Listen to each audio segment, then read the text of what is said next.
Muy buenas noches, bienvenidos a Odisea. Hoy estuvo Cristina Kirchner declarando durante un largo rato en un juicio oral. Fue una declaración accidentada porque en medio de la declaración se cortó la luz. Es un juicio oral importante, es el juicio oral que se sigue por un caso de encubrimiento, que es el encubrimiento de los terroristas que cometieron el crimen de la AMIA. Estamos hablando de un crimen que se cometió, como todos sabemos, el 18 de julio del año 1994, hace ya más de 22 años. En ese juicio están imputados como encubridores el ex juez Galeano, los fiscales Mullen, Barbacha, el ex secretario de Inteligencia Hugo Anzorregui, una cantidad de funcionarios del gobierno Menem. ¿Por qué? Por haber fabricado una estrategia de interpretación del crimen de la AMIA, una tesis para explicar el crimen de la AMIA que termina imputando a Irán. Y que además muestra como conexión local de ese crimen a agentes de la policía bonaerense de la época de Duhalde, sobre todo al comisario Rivelli, en conexión con Carlos Tejeldín, que habría sido el que entregó, para toda esta interpretación, la Traffic con la que se hizo la voladura. Hoy Cristina Kirchner, que defendió durante mucho tiempo la tesis, durante el gobierno de su esposo y su propio gobierno, la idea de que Irán estaba detrás del crimen de la AMIA, o al menos no cuestionó públicamente esa interpretación por la cual el juez Rodolfo Canicova Corral pidió a Interpol que se libren las alertas rojas para que vengan a declarar los iraníes, funcionarios iraníes involucrados. Hoy Cristina Kirchner vino a decir que en realidad no había sido Irán, que lo que hay que seguir es la pista siria, que es lo que ella verdaderamente creía en la época en que era diputada. La pista siria a muchos opositores a Menem los entusiasmaba porque pensaban que tirando de esa piola se iban a encontrar con los sirios amigos de Menem y con el propio Menem haciendo la voladura de la AMIA. Dijo además que la policía bonaerense, con un gesto de mucho respeto hacia Duhalde, a quien hace unos años llamaba el padrino y que durante un tiempo se convirtió en la causa de todos los males del gobierno Kirchner, que la policía bonaerense o los policías bonaerenses involucrados en su momento le merecían el mayor de los respetos, y que inclusive Rivelli, para ella, era un agente policial con una excelente foja de servicios, porque esto se lo dijo Carlos Soria, que en su momento fue jefe de la CIDE de Duhalde y antes secretario de Seguridad de la Policía de Seguridad de la provincia de Buenos Aires. Una pena que Soria no lo pueda ratificar, porque Soria, como todos recordamos, fue muerto a manos de su esposa cuando era gobernador en la provincia de Río Negro. Lo curioso de la presencia de Cristina Kirchner en Buenos Aires hoy para declarar en este juicio y desmontar la tesis iraní para montar la tesis siria en la explicación del crimen de la AMIA, lo más curioso, o una de las curiosidades que tiene esta presencia, es justamente que haya venido. Porque cuando la convocaron para declarar sobre la muerte de Carlos Menem Jr., prefirió declarar en Río Gallegos, delante del presidente de la Cámara Federal de Comodoro Rivadavia, que subroga el Juzgado Federal de Río Gallegos, que está vacante. También la llamó hace poco, y fue motivo de toda una comidilla, el juez Bonadío para declarar en la causa del dólar futuro. Y ella dijo, yo no me puedo mover tan fácilmente de Río Gallegos, de mi provincia, de Calafate, donde yo vivo. Yo tengo derecho a declarar en el juzgado de Río Gallegos. Y fue a declarar al juzgado de Río Gallegos e hizo toda una mise en scène con un video que distribuyó a través de las redes sociales mostrando cómo iba a declarar al juzgado. para no venir a declarar en el juzgado de Bonadío que prometía traerla con la fuerza pública. Ahora, en este caso, no tuvo dificultades para viajar a Buenos Aires. ¿Por qué? Porque este caso, para Cristina Kirchner, para su gobierno, para su seguridad futura, para su imagen en la historia, es un caso estratégico. Por eso era tan importante que estuviera hoy en Buenos Aires y por eso vino con tanta solicitud, rodeada de mucha gente que la acompañó durante el gobierno. Ahí estaba Parrilli, que es tal vez el hombre más leal a Cristina Kirchner de todos los que la han rodeado. Ahí estaba Héctor Recalde, el presidente del bloque de diputados del Frente para la Victoria. Estaba Axel Kicillof. Estuvieron durante toda la declaración de la expresidenta en el tribunal oral que está juzgando esta causa por encubrimiento. Estaba también Carlos Tomada, el exministro de Trabajo. Muy interesante los comentarios entre ellos a lo largo de toda la declaración, porque no le estaban prestando mucha atención al caso AMIA, pero sí a otros temas. Por ejemplo, se le escuchó en voz baja comentar a Kicillof que él estaba muy contento porque ahora ve que el diario Clarín le pega a Macri. Interesantísimo, porque quiere decir que ahora Clarín no miente. Mentía antes cuando le pegaba supuestamente al gobierno de su jefa, o le pegaba a él, pero ahora no miente cuando le pega a Macri. También había comentarios sobre cómo se ha puesto más duro Nelson Castro, digamos, la vieja obsesión por los medios de comunicación y sobre todo por el grupo Clarín, que ahora, insisto, no miente más. Volvamos a por qué vino. Vino como testigo, sí, formalmente Cristina Kirchner vino hoy como testigo, pero en realidad vino a defenderse. ¿Por qué? Porque si es verdad que la pista iraní y que los acusados y buscados por la justicia iraníes responden o son la conclusión equivocada de una investigación errónea, todo lo que hizo no solamente el juez Galeano, sino también Alberto Nisman, estaría equivocado.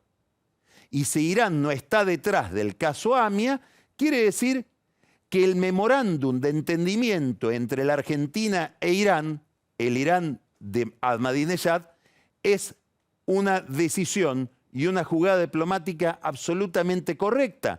Inclusive la idea de generar una comisión de la verdad que busque qué es lo que sucedió en el caso AMIA, porque en realidad lo que dice la justicia está equivocado. Quiere decir que volteando la causa AMIA y diciendo que todo lo que se investigó en el caso AMIA está equivocado, pasa a ser inocente, pasa a ser irreprochable el memorándum con Irán.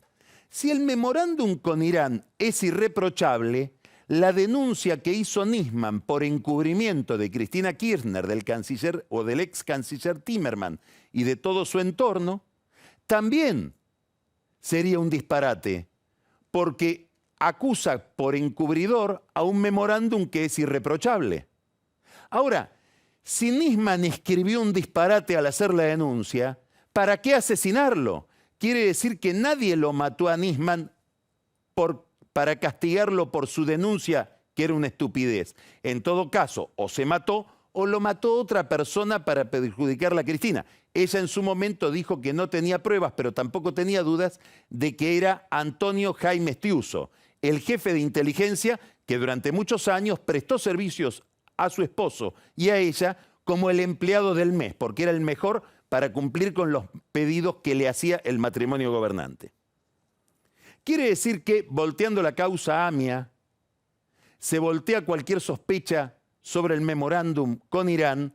Al voltearse cualquier sospecha sobre el memorándum con Irán, es una estupidez lo de Nisman, y si Nisman escribía estupideces, no tenía ningún sentido mancharse las manos con un asesinato para matar a un estúpido. Esta tesis, por eso digo que Cristina Kirchner en realidad vino a defenderse, tiene varios problemas. El primer problema es que a Nisman lo puso Néstor Kirchner. Y lo puso justamente para darle garantías a las víctimas de la AMIA y en general a la comunidad judía, y se le explicó esto a la comunidad judía local y en New York, garantías de que ahora sí la investigación de la AMIA iba a entrar en carriles correctos y se iban a investigar bien los episodios que llevaron a la voladura de la Mutual. Quiere decir que antes no se habían investigado bien. En segundo lugar, Kirchner puso a Stiuso como asistente de Nisman. Y en realidad, todos los que hayan seguido el caso de la muerte de Nisman y todo lo que apareció de la relación entre Nisman y servicios de inteligencia después de su muerte, habrán advertido que para el kirchnerismo Nisman era un títere de Stiuso. Y Stiuso respondía al poder político. Digamos, Nisman era un fiscal relativamente independiente porque gran parte de la información que volcaba en la causa le era provista por servicios de inteligencia que reportaban a Stiuso, después a Larcher y después a Kirchner o a Cristina Kirchner. Quiere decir que la tesis Nisman era, directa o indirectamente, la tesis oficial del gobierno de Néstor Kirchner y hasta que se firmó el memorándum con Irán o hasta que Timerman empezó a negociar con los iraníes del gobierno de Cristina Kirchner. Hay otro problema más serio para defender esta tesis que ahora defiende Cristina Kirchner, volviendo a la pista siria, que era la que defendía cuando era diputada, para invocarlo a Menem, que dejó de defender mientras era presidenta, su esposo, cuando fue presidenta ella y que después volvió cuando firmó el comunicado con Irán. Ida y vuelta, ida y vuelta. ¿Cuál es ese problema? Ese problema se llama Héctor Timerman. ¿Por qué? Porque el 10 de agosto del año 2010, todavía vivía Néstor Kirchner, que muere en octubre del 2010, Héctor Timerman tuvo una conferencia de prensa, ofreció en Washington una conferencia de prensa con Hillary Clinton, en aquel momento secretaria de Estado del presidente Obama, es decir, colega de Timerman como canciller de los Estados Unidos, en la cual no solamente hubo graves imputaciones contra el Estado iraní porque no colaboraba con la investigación del caso y obstruía a la justicia argentina porque no podía a disposición de la justicia argentina a los imputados, aquellos sobre los cuales pesan las alertas rojas. Timerman fue un paso más allá. Timerman le dijo en esa reunión a Hillary Clinton que él no solamente sabía que los iraníes estaban detrás del caso AMIA, sino que le iba a aportar una información adicional que le iba a servir a Hillary. ¿Y cuál es esa información adicional? Que en un intento de voladura del aeropuerto Kennedy, el aeropuerto de New York, en el año 2007, estaban involucrados los mismos iraníes que volaron la sede de la AMIA en el año 94. Y eran iraníes, entre esos Moshe Rabbani, que está en Irán, ligados a una célula terrorista fundamentalista iraní de Guyana. Quiere decir que Timerman le dijo a Hillary Clinton, yo te voy a decir algo sobre tu país que vos no sabés. Irán también quiso volar a través de esta célula que voló la AMIA, de iraníes, no de sirios, el aeropuerto Kennedy, cosa que después no sucedió. El segundo problema, Timerman, es que Timerman, y esto forma parte de una causa judicial, en una conversación con un directivo de la DAIA le dijo, los iraníes pusieron la bomba. Por eso ahora hay una causa que la tiene el juez Bonadío por traición a la patria, en la cual está acusado Timerman por haber hecho el memorándum con Irán después de haber hecho esta afirmación en la cual los iraníes para él eran culpables. Ahora, Timerman es un problema por otro lado, porque si hubieran sido los sirios, también es incoherente, porque Timerman negoció con Siria para llegar a Irán. Quiere decir que negoció con los que ahora, según la nueva tesis del kirchnerismo, serían los autores últimos del atentado contra la AMIA. Son todas incógnitas porque las motivaciones profundas del memorándum, la relación del kirchnerismo con la investigación del atentado, ha quedado velada por una decisión del juez Rafecas de no abrir el expediente que se debería haber iniciado con la denuncia de Nisman. Ahora, es muy importante la declaración de Cristina y es muy urgente hoy porque el 19 de diciembre hay una audiencia citada en la Cámara de Casación Penal donde los jueces Borinsky y Hornos tienen que escuchar a las partes para ver si esa causa que no quiso abrir Rafecas se abre.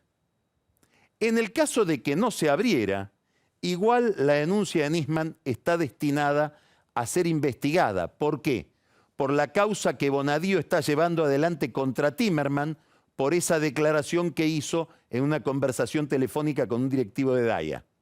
Quiere decir que si el 19 de diciembre no se realizara la audiencia o se dispusiera que no se reabra la causa que está en el juzgado de Rafecas, cosa que es muy raro que suceda, Bonadío avanzaría con la investigación sobre Timerman y tendría derecho a pedirle a Rafecas que le mande el expediente. Quiere decir que Cristina Kirchner está frente a una escena compleja, que es que se va a reabrir la denuncia de Nisman. Y es buenísimo que se reabra, porque queremos saber de qué se trató lo que escribió Nisman, si era o no una idiotez, si tenía o no fundamento. Es rarísimo que Cristina no pide que se investigue, inclusive para quedar ella libre de cualquier sospecha respecto de qué significó el pacto con Irán.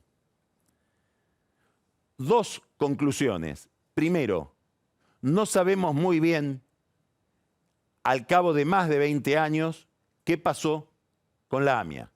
Es más, gran parte de la prueba, entre ellos una cantidad enorme de cassettes con grabaciones y escuchas telefónicas, fueron destruidos deliberadamente. No sabemos de la causa AMIA, no sabemos si hubo o no un encubrimiento por parte de Cristina Kirchner, como dijo Nisman, a través del memorándum con Irán. No sabemos por qué murió Nisman, si se suicidó o lo mataron, y si se suicidó como cree el kirchnerismo para no pasar vergüenza porque su denuncia fue un disparate o porque alguien lo acosó, sea del gobierno, sea de la ex-IDE. Todo es una incógnita en el crimen más importante que se haya producido en la historia argentina. Y esto es una metáfora de la situación de la justicia argentina, que en un caso tan importante es estéril, es impotente. Ahora, hay una segunda lección en lo que estamos viendo, y es una lección que nos va a llevar al bloque siguiente de Odisea. La manipulación del pasado. Según me convenga o no, ese crimen lo puede haber cometido Siria, lo puede haber cometido Irán, lo puede haber vuelto a cometer Siria. Los policías, según me convenga o no, los de Duhalde, tuvieron que ver o no tuvieron que ver. Según está enfrentada a Duhalde o a Menem, voy a decir una cosa o la otra. El pasado es arcilla del presente, diría Borges. ¿Qué papel juega el pasado en nuestra configuración de la política? ¿Qué capacidad tiene la política para manipular al pasado, para dominar al presente y controlar el futuro? Estas son las preguntas que nos vamos a hacer ahora en el próximo bloque con un autor de historia, Emilio Campo, que se mete con lo que no hay que meterse, con casi el único tabú, José de San Martín. Ya volvemos.